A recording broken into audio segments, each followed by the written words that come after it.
El Ministerio Internacional Nueva Vida en Cristo presenta Momentos de Reflexión, un mensaje para su vida diaria, con el pastor Misael Ocampo Rivera. Bienvenidos. Hola amigos, cordialísimo saludo, bienvenidos a la reflexión en el día de hoy. Seguimos avanzando en el libro de Éxodo y pasamos hoy al capítulo 29. Y el capítulo 29 del libro de Éxodo nos va a hablar acerca de la consagración de Aarón y de sus hijos. Recordemos que el capítulo anterior está hablando de todo lo que tiene que ver con la vestimenta, la indumentaria, cómo ellos deben estar preparados para ofrecer el servicio. Ese servicio, ese culto que se le ofrecería a Dios ahí en el tabernáculo y la manera como ellos deberían hacerlo frente al pueblo. Entonces en el capítulo 29 va a aparecer la consagración de Aarón y de sus hijos, pero también va a aparecer el tema de las ofrendas diarias que deberán presentar ellos. Y he estado pensando que Moisés es un hombre, o era un hombre, que tenía una comunión constante y permanente con el Señor. Vamos a decir nosotros que en el libro del Éxodo muchas de las cosas le fueron reveladas y mostradas a él cuando ya él se constituyó en ese hombre mayor que pasó los 40 años de preparación en el desierto allá en el pueblo de Madián, cuando Jetro, su suegro, le entregó su hija Séfora y él formó su hogar y tuvo sus 2 hijos y ya estuvo preparado porque todo ese humanismo, toda esa elocuencia, todo ese conocimiento de la ley, de la ciencia, de la política y de todo lo demás, y de la guerra y todo lo que se sabía en el imperio, él tenía al lado de ello, tenía también todo el conocimiento de la ley de Dios, del conocimiento que sus padres, que su madre particularmente le ha transmitido cuando era un niño, que estaba criándoselo a la princesa, a la hija del faraón. Pero cuando se hace grande ahora, empieza un relato supremamente interesante, porque cuando él tiene ese encuentro en el monte y él ve que hay una planta ahí que está ardiendo, pero que no se quema, y eso le llama la atención. Esa zarza está ardiendo y no se quema, eso le llama la atención y se aproxima, y ahí empieza un diálogo con Dios. Es decir, que Moisés es un hombre, razón por la cual es un hombre que tiene constante comunicación con Dios, razón por la cual cuando Dios castiga la actitud de la hermana mayor de María y llama la atención sobre esa situación, él les dice a ellos, porque están criticándolo por su esposa, por el color de piel de su esposa, por la nacionalidad de su esposa. Y cuando están criticándolo, él dice que cuando él llame a un profeta después de Moisés, se le revelará en sueños y en visiones, pero que con Moisés habló cara a cara. Es decir, que Moisés tuvo una intimidad con el Señor permanente y constante. Entonces no nos resulta a nosotros tan difícil poder entender por qué Moisés escribe los 5 primeros libros de la Biblia, o sea, lo que se conoce como el Pentateuco, de los libros de la ley. Y vamos a tener en cuenta que, por ejemplo, en lo que tiene que ver con el libro de Génesis, todo tuvo que ser una revelación que hace el Espíritu Santo y le va mostrando cómo fueron cada uno de los episodios del tiempo, de la creación, de todo y de la historia de todos sus antepasados, cómo sucedió con Adán, cómo sucedió con Abraham, con Noé, con Abraham, con Isaac, con Jacob, con José, y cada uno de estos patriarcas que vinieron sucediendo y que en el libro de Génesis, de manera magistral, Moisés nos está mostrando a nosotros. Ahora, en el libro de Éxodo ya nos queda a nosotros un poco más fácil entender esto, porque es, por decir de alguna manera, como un diario, el día a día de lo que Dios le está revelando a Moisés, de los acontecimientos y de los hechos y de lo que él tendrá que hacer. Entonces le va mostrando todo eso después de que pasa el Jordán, que pasa el Mar Rojo mejor, porque el Jordán lo va a pasar es Josué, cuando ya llegan allá, en límites de la tierra prometida. Pero ahora a Moisés le toca conducir ese pueblo que sale de Egipto, van a atravesar el Mar Rojo y por 40 años van a transitar. Y entonces podríamos decir nosotros que el Éxodo, palabra que significa salida y que va a contener toda esa historia, es como el diario, el día a día de lo que Moisés está escribiendo, pero no solamente su experiencia personal, sino aquella revelación que viene de Dios a él directamente. Y en el capítulo 29 le va a hablar de cómo fueron consagrados Aarón y sus hijos. Los escogidos para inaugurar el sacerdocio no pudieron ser iniciados en el cargo sin que Moisés llevase a cada uno solemne investidura de 7 días de duración. y que los involucró en el lavamiento, el revestimiento, la unción, el sacrificio, el untamiento y rozamiento con sangre y comida. Y que eso fue una fiesta especial de consagración de estos hombres, de esta familia. Ahora uno se pregunta, ¿y cómo se llevó a cabo la elección de Aarón para ser el sacerdote, posteriormente sumo sacerdote, y sus hijos los sacerdotes? ¿Qué influencias se movieron? ¿Acaso era porque era el hermano de Moisés? Y Moisés nada tuvo que ver con esto. Esta es una decisión que viene directamente de Dios. Quien prepara a este hombre, quien separa a este hombre.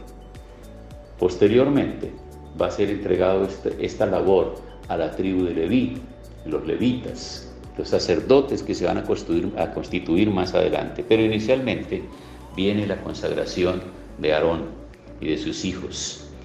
Entonces, el untamiento con sangre del oído derecho, de la mano derecha, del pulgar derecho, santificaba simbólicamente el oído para escuchar la palabra de Dios, la mano para la obra de Dios y el pie para andar en el camino de Dios.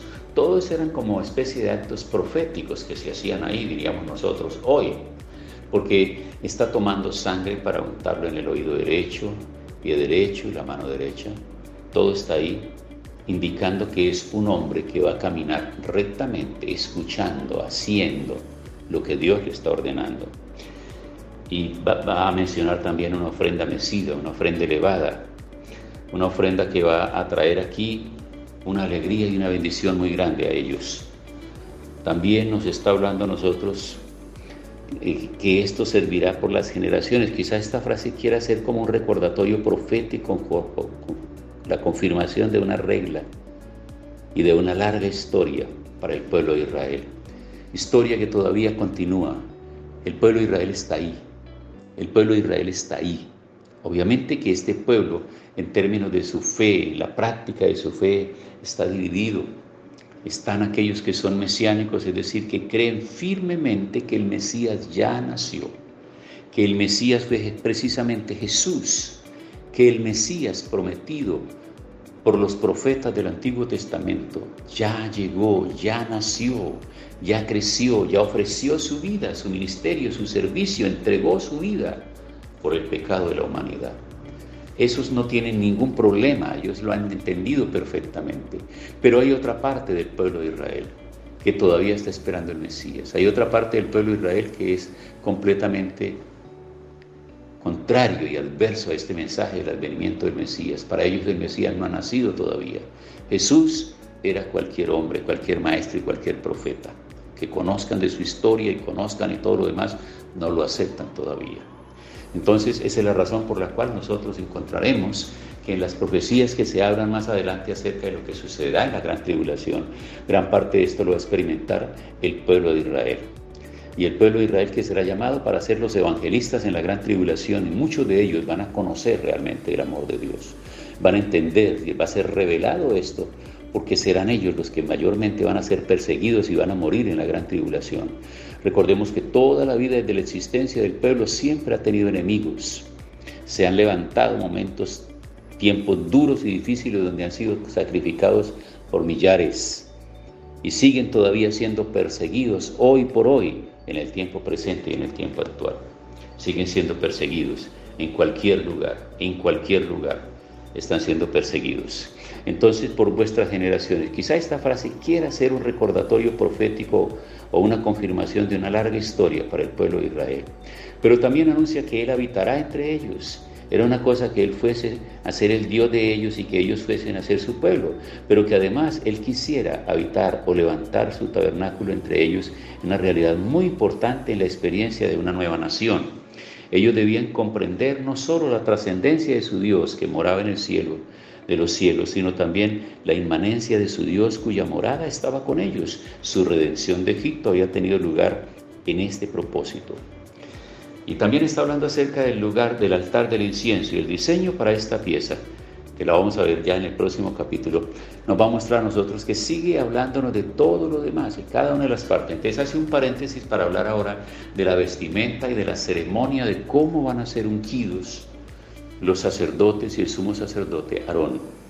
Por eso hace un paréntesis aquí en el capítulo 29 para hablar acerca de la consagración de Aarón y de sus hijos, Y luego en el capítulo siguiente, que es el capítulo 30, nos va a volver otra vez a meter en el tema del tabernáculo. ¿Qué falta ahora? Ahora va a faltar, y va a hablarnos, en el capítulo siguiente nos va a hablar acerca del altar del incienso.